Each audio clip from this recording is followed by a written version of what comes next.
Bikin Laporan baru. 2 LP.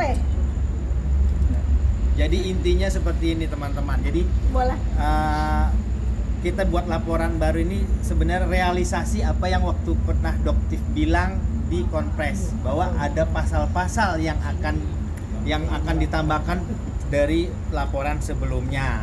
Dan hari ini setelah tadi hari inilah dari pagi kita sudah memberikan keterangan terhadap laporan yang pertama, langsung melanjutkan untuk membuat laporan yang baru ini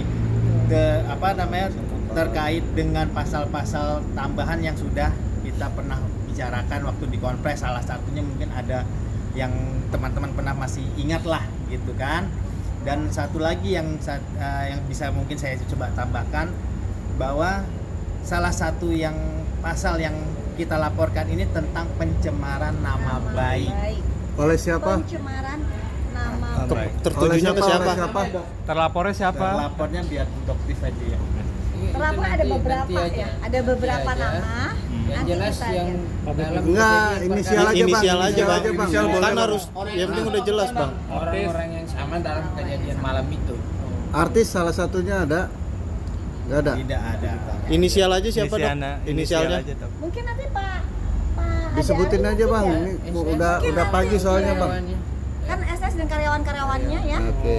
Iya, yang seperti kalian tahu mereka berucap kata-kata yang cukup mengerikan lah kalau didengar. Dan mungkin nanti Pak Ade Ari mungkinnya dari Kabin Humas ya, mungkin Metro nanti beliau mungkin bisa lebih menjelaskan ya. Dok, laporan kenapa terpisah, Dok? Jadi pada saat sebenarnya kita mau melaporkan pada saat itu, tapi kita terlalu lelah ya. Kita capek banget dan memang jadi pada saat itu kita emang melaporkan cuma dari satu pasal doang ya. Jadi kita juga harus melampirkan bukti-bukti semuanya dan alhamdulillah ya. Jadi pada saat kita laporin tadi itu juga semuanya bukti-buktinya juga sudah siap ya insyaallah. Dan laporannya diterima nggak deh? Sudah.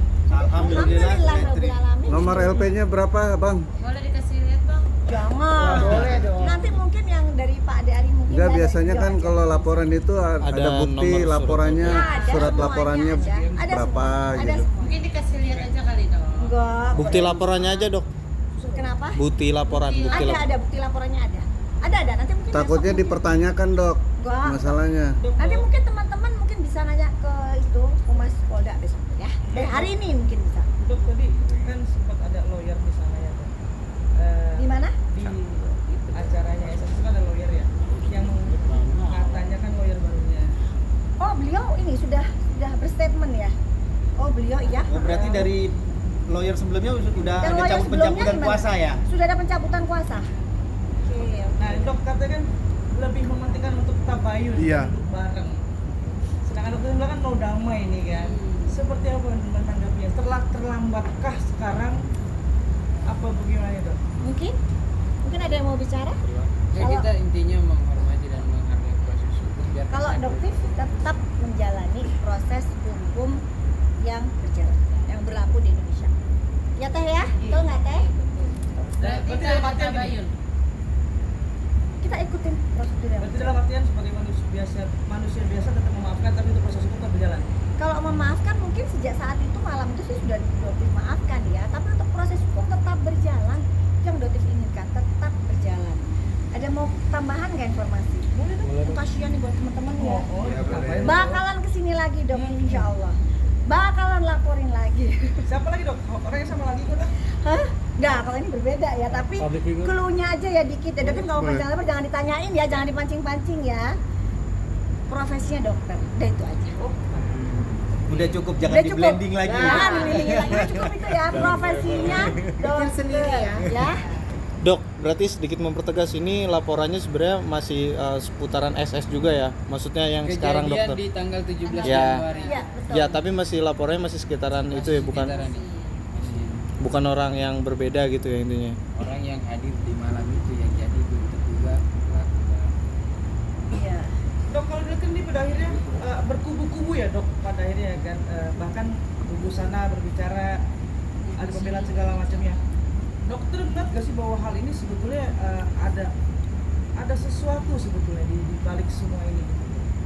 ada tendensi tertentu? Enggak, dokter di sini tidak mau berasumsi, tidak mau beropini, karena selama ini yang dokter sampaikan itu harus by data, fakta by data. Jadi yang dokter sampaikan tidak pernah, oh dokter asumsinya begini, opininya begini, dokter tidak pernah mau ke arah situ. Berarti dalam artian dokter ini sebenarnya hanya ingin membuat dunia skincare sehat-sehat dan baik-baik. Dari awal misinya dokter seperti itu, ingin membuat kolam skincare di Indonesia, bisnis per skincare di Indonesia menjadi biru lagi, gitu. Yang alhamdulillah sekarang sudah mulai membiru, Dan tidak akan pernah berhenti ya dok? akan tetap terus. Dok, tapi Ingat di sini ya, namanya masyarakat Indonesia dilindungi oleh Undang-Undang Perlindungan Konsumen. Selama undang-undang itu masih diberlakukan, maka semua warga negara Indonesia berhak untuk berbicara sebagai seorang konsumen. Dok, di sini tapi kan masih ada pro kontra ya terkait dokter sendiri yang review. Artinya ada pihak juga mungkin melalui netizen harusnya dokter melaporkan dulu ke BP POM terkait Coba mungkin yang bagian Undang-Undang Perlindungan Konsumen yang mengerti. Jadi begini, apa yang dilakukan oleh Doktif ini sebenarnya dilindungi oleh Undang-Undang Perlindungan Konsumen, dan hasil yang direview tersebut disampaikan juga kepada pihak yang berwenang, yaitu BP POM. Dan di situ apapun yang dihasilkan dari hasil review itu sebenarnya tidak ada yang salah, tidak ada yang melanggar aturan, dan pihak BP POM sendiri juga tidak mempermasalahkan sebenarnya bahwa ini suatu bentuk pengawasan dari masyarakat terhadap produk obat atau makanan yang beredar di masyarakat, apalagi mengandung atau mempunyai kandungan bahan kimia yang bisa merusak kesehatan para pemakainya, konsumen. Nah, untuk itu apa yang dilakukan oleh Doktif ini sama sekali tidak ada bertentangan dengan undang-undang satupun, dan juga aturan BPOM tidak ada sama sekali yang menyebutkan bahwa setiap orang tidak boleh melakukan review. Itu aja dari saya. Apalagi Doktif menyertakan hasil data lab, ya. berarti pihak BP POM sendiri terlihat terkesan lambat atau gimana sehingga akhirnya Doktif dokter tidak mau berkomentar melakukan soal itu, tapi hal itu. yang jelas yang Doktif rasakan di kepemimpinan Prof Taruna yang 3 bulan ini itu cepat banget. Ya, jadi Doktif tidak mau membandingkan dengan yang dulu ya, tapi yang sekarang yang Doktif lihat itu beda banget. Yang di 3 bulan dan 4 bulan ini. Jadi setiap kita ada laporan itu langsung ditindaklanjuti. Jadi nggak lama. Sanksinya sendiri buat mereka apa dari BP POM? Sudah adakah? Mungkin nanti Badan POM ya, kalau Doktif kan tidak, Itu mungkin masuk ke bukan ranahnya Doktif untuk tahu. kewenangan BPOM. Dok, tapi ini kan terkait skincare ini kan melalui pabrik ya, pembuatannya ya. Betul. Nah, apakah pabrik itu yang patut juga dipersalahkan karena kan hanya bagi pemilik skincare itu kan hanya membuat sebuah kayak semacam ramuan aja gitu. Nah, mungkin nanti juga itulah yang menjadi kewenangan Badan POM untuk menyelidiki. Gitu. Jadi Doktif di sini tidak mau berasumsi atau beropini karena ada badan, lembaga, instansi negara yang memang memiliki wewenang untuk melakukan itu. Di sini Doktif hanya menyampaikan hasil data lab dari produk yang Doktif beli sendiri, Doktif uji sendiri, dan Doktif sampaikan ke publik. Hanya itu aja batasannya. Oke dok, ini kan ada bilang kalau skincare itu kan memang kayak niacinamide segala macam, lumayan mahal ya dok, karena itu bukan dari Indonesia. Bukan, kalau bahan baku niacinamide itu sangat murah sekali ya. Sangat murah sekali. Kita bisa hitung $15 per kilonya. Sedangkan untuk satu krim itu kan membutuhkan niacinamide paling hanya sekian persen, maksimal di angka 10-15%. Itu kita bisa hitung berapa. Dalam satu kemasan misalnya di 30 gram. Niacinamide adalah bahan baku yang selama ini menurut dokter paling murah di antara bahan aktif skincare yang lain.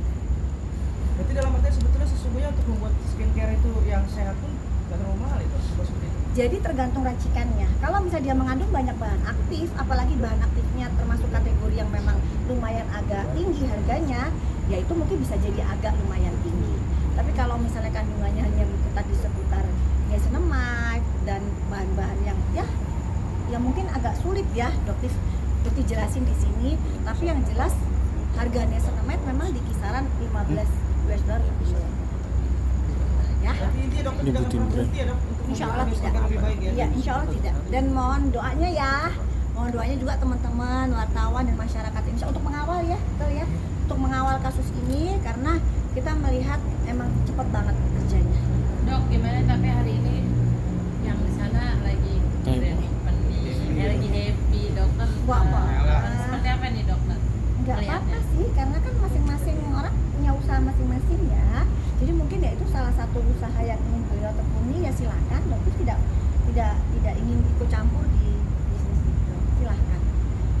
Cuman mungkin ya kalau reseller, distributor yang merasa dirugikan mungkin kan lebih mudah ya untuk melakukan komplain karena kan tempatnya udah ada, mungkin kan di situ. Ya, oke guys ya. Maaf kalau salah-salah ya. Maaf. Masalah yang apa ya? Kalau masalah dengan Mbak DP, Doktif udah nggak mau bahas lagi kan sudah ada di akunnya Doktif ya. Sudah Doktif bahas, sudah cukup Doktif jelasin dan Doktif nggak mau lagi membahas tentang Mbak DP lagi.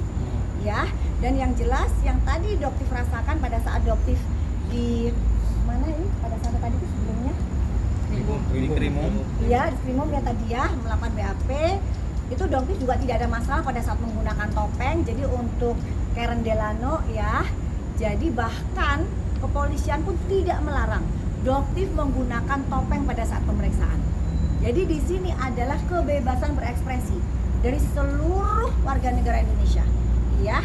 Jadi tidak ada juga ya Mas Karen Delano, Mas kan ya panggilannya ya. Mas Karen Delano untuk menanyakan kenapa tidak bisa lepas topeng, kenapa itu adalah hak asasi dan itu adalah kebebasan berekspresi yang dilindungi